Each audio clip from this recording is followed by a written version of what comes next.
Bonjour à tous et bienvenue dans ce nouveau module sur les oscillateurs mécaniques. Donc vous êtes avec Renaud Vallée, bonjour, c'est moi. Et c'est moi qui vais vous présenter donc ce module. Et pour commencer, donc une petite motivation comme d'habitude. Pourquoi étudions-nous les oscillateurs mécaniques? Eh bien, sachez que dans l'étude de la physique, le cours est généralement divisé en une série de matières, telles que la mécanique, l'électricité, l'optique, etc.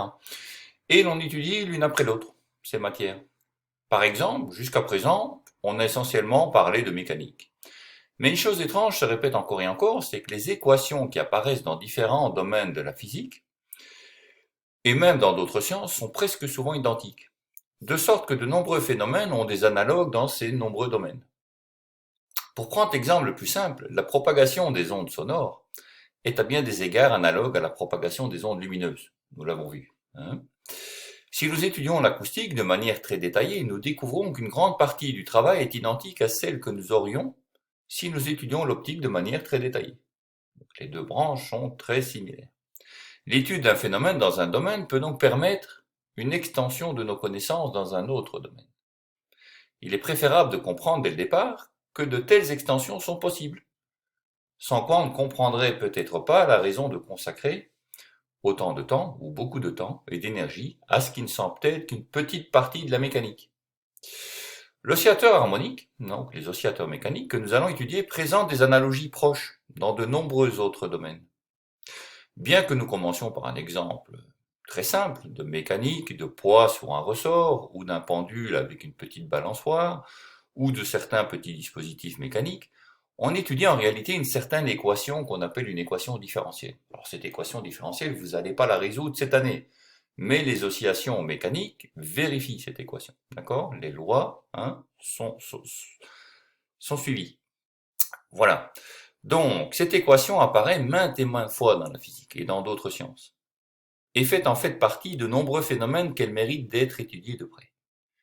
Certains des phénomènes impliquant cette équation sont les oscillations d'une masse sur un ressort, les oscillations de charge qui vont et qui viennent dans un circuit électrique, les vibrations d'un diapason par exemple qui génèrent des ondes sonores, les vibrations analogues aux électrons dans un atome qui génèrent des ondes lumineuses, les équations pour le fonctionnement d'un servosystème en technologie, tel qu'un thermostat qui essaye d'ajuster une température, des interactions compliquées dans les réactions chimiques, la croissance d'une colonie de bactéries en interaction avec les sources de nourriture et les poissons produits par les bactéries, les renards mangeant les lapins mangeant de l'herbe et ainsi de suite. Voyez, ces équations-là sont tout à fait reliées aux oscillateurs mécaniques.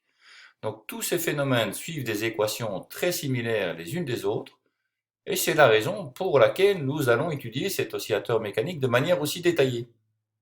Alors, vous avez déjà eu ici, avec ce que je viens de dire, un beau panel de pourquoi nous étudions les oscillations mécaniques. Mais il y a encore une autre raison, d'accord, qui est la mesure du temps. La mesure du temps est un enjeu fondamental de la science moderne. En effet, la mesure la plus précise possible est nécessaire pour confronter les théories physiques en mécanique quantique, en relativité ou en physique atomique, d'accord, aux mesures réalisées dans les laboratoires aussi. La technologie actuelle, comme les GPS, l'astronautique, l'aéronautique, nécessite elle aussi une précision accrue de cette mesure. Et on trouve en fait dans les dispositifs de mesure tels que les horloges et les montres, des oscillateurs mécaniques dont le mouvement est utilisé pour mesurer le temps. Donc voilà une autre raison très importante d'étudier les oscillateurs mécaniques, c'est leur relation avec la mesure du temps. Voilà. Pour ceci étant dit, je vais maintenant vous montrer un petit exemple, une petite simulation qui montre différents paramètres qui interviennent, d'accord, dans ces oscillateurs mécaniques. Et puis après, on passera au plan avec l'agencement des rappels, du quiz, des méthodes et des exercices là tout autour. Donc voici une petite simulation d'un système masse-ressort. Donc pour le moment, il n'y a pas de masse attachée au ressort. Vous voyez ici la position d'équilibre du ressort signalée par la petite barrette bleue là. Ok, j'attache une masse à ce ressort. Ok, voilà. Hop, je l'ai lâché. Qu'est-ce qui se passe? Nous voyons effectivement ici le mouvement d'un oscillateur. Alors ce mouvement d'un oscillateur a une certaine amplitude, d'accord? C'est ici, dans ce cas-ci, ce qu'on regarde par rapport au déplacement du ressort, par rapport à sa position d'équilibre, et même en particulier par rapport à sa position d'équilibre lorsqu'il y a un poids de 100 grammes, qui est la barrette noire en pointillé, d'accord? Et donc on oscille un petit peu en avant, en dessous, au-dessus, en dessous, ici, par rapport à cette barrette-là. Et ce que l'on voit pendant cette oscillation, c'est qu'il y a un transfert d'énergie cinétique en énergie potentielle. D'accord? La position qui varie en hauteur, c'est une variation d'énergie potentielle. Et en même temps que celle-ci, ben, on voit que le ressort, lorsqu'il descend et lorsqu'il monte, eh bien, à certains moments, il a plus ou moins de vitesse, donc plus ou moins d'énergie cinétique. D'accord? Et donc, il y a un transfert continu entre ces énergies potentielles et l'énergie cinétique. Alors, vous voyez de plus qu'il y a deux termes ici d'énergie potentielle. Il y a celle de gravité, et il y a celle qui est due au fait que j'ai tiré un petit peu sur le ressort pour le mettre en route. Alors dans ce cas-ci, j'ai choisi un ressort avec ce qu'on appelle une constante de raideur K, qui est assez petite. D'accord? Et l'amplitude, je ne l'avais pas fait trop grosse non plus. Si je tire un peu plus fort sur cette masse, vous voyez ici, et ce que je fais là, je joue aussi sur l'énergie potentielle. Il n'y a pas seulement la gravité qui joue, mais celle que moi j'impose, qui est en bleu clair là. Et la somme des énergies potentielles, dans ce cas-ci, donne une énergie totale. Et à partir du moment où je vais relâcher de la masse qui va acquérir de la vitesse, eh bien, je vais voir apparaître l'énergie cinétique aussi. Et comme j'ai tiré plus fort sur le ressort, celui-ci va avoir une amplitude plus forte. Voilà. Et on voit ici l'oscillation du ressort, une oscillation qui se passe au fur et à mesure. D'accord? Donc j'ai changé l'amplitude. On voit que ça oscille plus fortement. Ce que je peux faire maintenant avec cette masse, c'est changer la constante de raideur. Et on voit ici, si je mets la constante de raideur un peu plus petite, que se passe-t-il? Voilà ce qui se passe. D'accord? Donc là, la constante de raideur du ressort est plus petite. L'amplitude semble s'être accrue, mais surtout la période du mouvement semble être plus longue. D'accord? Donc il semble y avoir un lien direct entre la constante de raideur et la période du mouvement oscillant. Alors si je veux voir ça plus précisément, je peux réaccélérer, enfin je peux augmenter la constante de raideur. Voilà. Donc là, je viens d'augmenter. Donc vous voyez, effectivement, la fréquence des oscillations a augmenté. La période est plus petite. Si j'augmente encore la constante de raideur, voici ce que ça donne. Donc le ressort réagit de plus en plus vite. Ok, la période est de plus en plus courte, la fréquence est augmentée, et je peux encore augmenter ainsi jusqu'à avoir une constante de raideur relativement importante. Et vous voyez là, la réaction du ressort est très rapide. D'accord? Il y a une oscillation très rapide, il y a un échange ici qu'on voit très rapide entre énergie potentielle et énergie cinétique. Bon, calmons le jeu. Hop, je ramène ça plus ou moins faiblement. Voilà. Donc on voit toujours l'écart par rapport à la position d'équilibre. Et je peux montrer en même temps en fait ce qui se passe au niveau de la vitesse. Vous voyez, la vitesse, elle n'arrête pas de changer de sens. Et il y a des endroits où elle s'annule. On voit que la flèche verte n'existe plus entre guillemets à un certain moment. C'est quand l'énergie cinétique ici donc, devient nulle. Et on pourrait voir l'accélération en même temps. Vous savez que c'est une force qui cause une accélération, qui entraîne une vitesse, etc. Et donc on voit ici la flèche verte qui entraîne la flèche jaune, etc. Ok. Pour une certaine masse, voilà qui est fait. Pour une certaine constante de raideur, maintenant, jusqu'ici, j'ai fait en sorte que mon ressort n'avait pas de perte. D'accord? Donc il oscille, là, il n'y a pas d'amortissement du ressort. Donc tout va bien, il y a conservation de l'énergie mécanique, la somme des énergies cinétiques et potentielles est constante. Si maintenant j'introduis un certain amortissement, eh bien ça va ralentir mon mouvement.